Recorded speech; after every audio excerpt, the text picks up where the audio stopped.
여보세요? 네, 여보세요. 네, 안녕하세요. 네, 안녕하세요. 네, 시청자님 어떤 고민 좀 가지고 계세요? 수고하십니다. 다른 아니라고 동화 창동에 있는 네. 동화청술 아파트 임대 중에 있는, 임대를 놓고 있는데, 네. 이거 매도 시기하고 전망이 좀 궁금해서요. 하도 집값이 내린다고 그래갖고. 지금 전세를 좀 주신 거예요? 네네. 그럼 매도 시기가 좀 궁금하신 것 같아요. 도봉구 네. 창동의 동아청솔 아파트, 그럼 투자 목적으로 가지고 계시는 건데, 이걸 네. 좀 언제쯤 팔아야 하는지 한번 살펴보도록 할게요. 네. 대표님과 인사 나눠보세요. 네, 안녕하세요. 대표님 안녕하세요. 도움 네. 많이 받고 있습니다. 제가 너무 빨리 하는 바람에 못 찾았어요. 네네. 도봉구 창동, 동화청솔 아파트. 동아청솔. 네. 네, 그거 한번 볼게요. 네. 봤더니 창동역에서 가깝네요. 네. 바로 위에 있고, 그죠? 네네네. 세대수도 굉장히 좋네요. 네. 네, 여기 몇 평 갖고 계신가요? 25평형이요. 예, 25평 언제부터 갖고 계세요? 2018년 2월 달에 매수했어요. 18년 2월요? 네. 여기에 거주하고 계세요? 아니요, 세를 놓고 있어서 내년 3월 정도 돼야 2년 세를 놓고 있어요. 입주하실 생각은 없고요. 아니, 해야 되는지 말아야 되는지를 몰라갖고요. 왜 그런 생각을 하죠?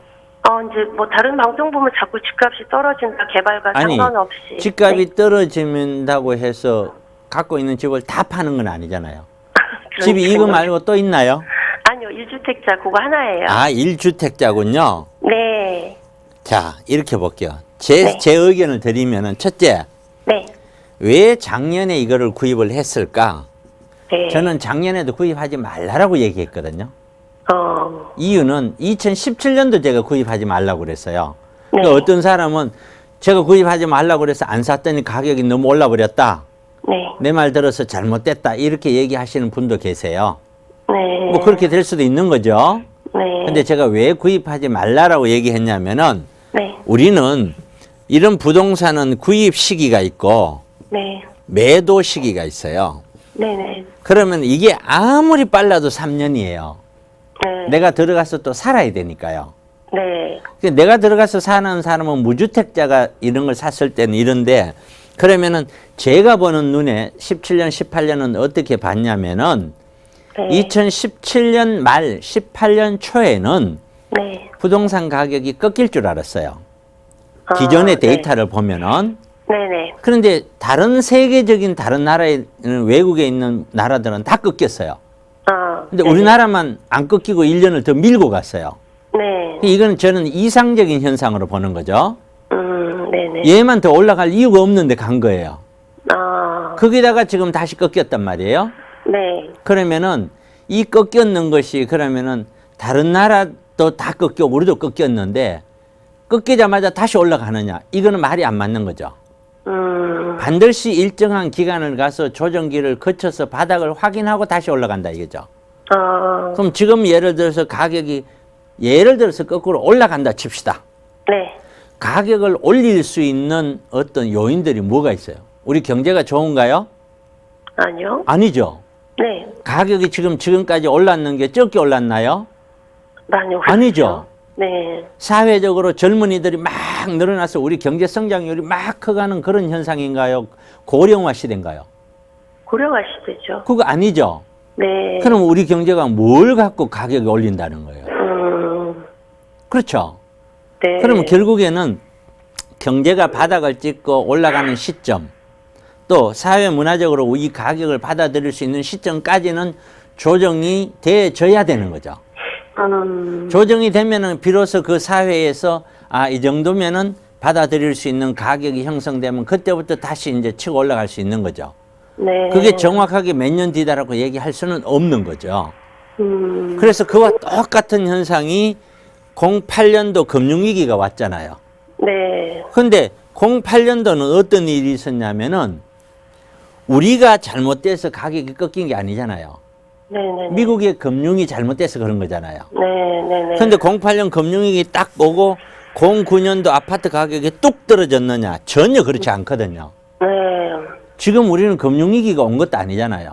네. 그런데도 가격이 조정되고 있듯이 이때는 금융위기 왔는데도 불구하고 09년도에는 08년도 가격보다 비슷하거나 어떤 거는 오르기도 했어요. 물론 떨어진 것도 있죠. 네네. 요즘 뉴스 보면 어떤 거 올랐다고 막 나오죠. 네. 그때하고 똑같다고요. 10년 전하고. 네. 근데 10년도에 가면은 이때도 가격이 안 떨어져요. 그러니까 많은 사람들이 가격 안 떨어진다 사라고 얘기했어요. 매스컴에서도 그렇게 얘기하는 사람이 있었어요. 그때 당시에. 근데 이거 아니다라고 얘기했거든요. 분명히. 네. 그런데 11년도에 와서 떨어지기 시작했어요. 그리고 12년도에 와서 왕창 떨어졌어요.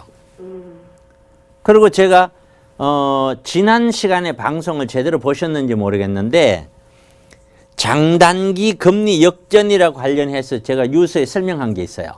네. 제 방송은 꾸준하게 보셔야 돼요. 네네네. 장단기 금리가 역전이 되면 미국의 금리예요. 네. 이런 채권 금리가 역전이 되면은 한마디로 얘기해서 10년 뒤에 만기가 되는 금리하고 2년 뒤 만기가 되는 거 금리하면 10년 뒤 만기가 더 이익이 더 높아야 되거든요. 네. 그래야 할 거 아니에요. 장기간에 얼마나 불안한데, 그죠? 네. 그런데 거꾸로 짧은 게 더 높은 거예요. 그 이야기는 그 중장기의 미래는 엄청나게 불안하고 보는 거예요. 네. 투자자들이. 네. 이렇게 역전되었을 때는 지금까지 한 4-5차례가 있었는데 네. 한 100여 년에 걸쳐서 네. 있었는데 그때마다 그 일이 있고 평균 한 22개월 전후로 해서 네. 세계 경기가 꺾인다는 거는 미국 경기가 꺾인다는 거잖아요. 그렇죠. 미국이 세계 경제의 뭐 3분의 1, 4분의 1이니까 네네. 미국 경제가 그 시점에서 다 꺾였어요. 지금까지 전부 다.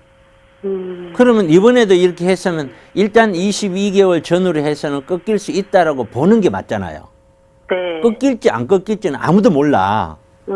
하지만 지난 과거 데이터가 그러니까 지금도 일단은 그렇게 가능성이 있다라고 생각하고 준비를 해야 될 거 아니에요.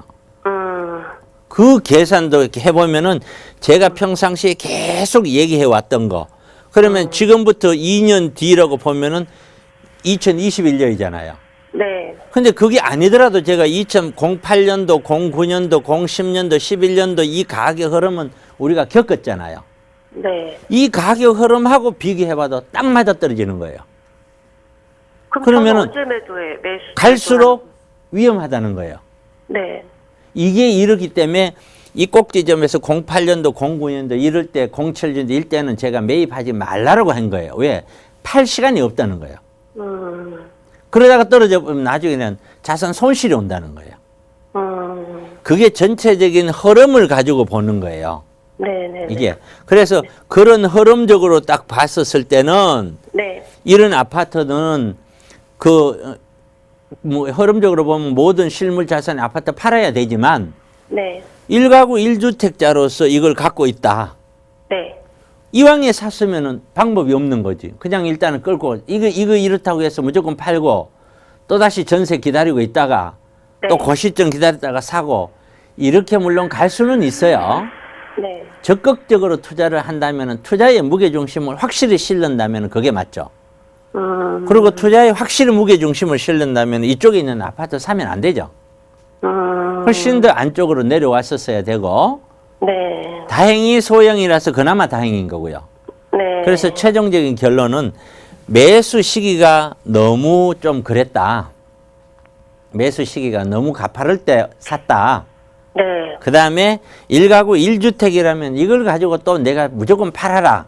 이렇게 얘기하기는 상당히 좀 모호하다. 좋아서 팔지 마라가 아니고 네. 시기적으로 보면 얘도 조정이 될 텐데 조정이 되더라도 많이 올랐는 것이 많이 떨어지거든요. 네. 그럼 이쪽에는 많이 올라지는 않았어요. 다른 데 비해서. 네. 사람들이 많이 선호하는 지역이 아니니까. 네. 그렇게 본다면 본인이 그렇게 생각하면 되죠. 그냥 나 집 하나 갖고 있을래. 그 목적으로 보면 중장기로 갖고 가버리면 손해는 없어요. 중장기 안 하고 싶어서요. 중장기 안 한다면 이거는 정리죠. 언제쯤이요? 하루라도 시기. 빨리요. 아. 하루라도. 그리고 그 돈으로 다른 형태로 투자를 들어가야 되겠죠. 네네. GTX 뭐 그런 거고 관계없이요? GTX가 가지고 있는 의미가 네. 창동에 GTX 들어오면은 기존에 있는 것보다 조금 더 좋아질 것이다 하는 데 대해서는 누구도 반대 안 할 거예요. 네. 근데 그 조금 좋아진다는 의미가 어느 정도까지인지는 아무도 얘기를 못 하는 거죠. 이미 창동에는 노선이 지금 보다시피 2개 노선이 이미 지나가고 있어요. 네. 2개 노선이 지나가는데 굳이 GTX를 꼭 타고 도심으로 가야 되는 특수한 경우가 얼마나 많을까. 또 그만큼 비용이 이런 일반 지하철하고는 비용이 다를 텐데 네네. 아주 급한 경우를 제외하고는 어지간하면은 지금 있는 노선을 이용하려고 하지 않을까. 아주 도심으로 삼성이나 아주 특수한 경우에 오면은 그거는 또 모르겠는데. 네네네. 그러니까 그것을 무조건 타겠다, 무조건 그래서 간다 하는 사람이 많아서 나는 가격이 저렴하니까 이 동네 GTX 보고 일로 이사 가야지 하고 하는 사람이 더 몰려들면 올라가는데 그렇지는 않을 거라 이거지. GTX 하나 보고 다른 데 있는 사람이 창동으로 가자. 이렇게 몰려들기는 어렵다는 거죠. 이해 가세요? 네. 네네. 그렇기 때문에 제 생각에는 그렇게 크게 보지는 않는다, 그게.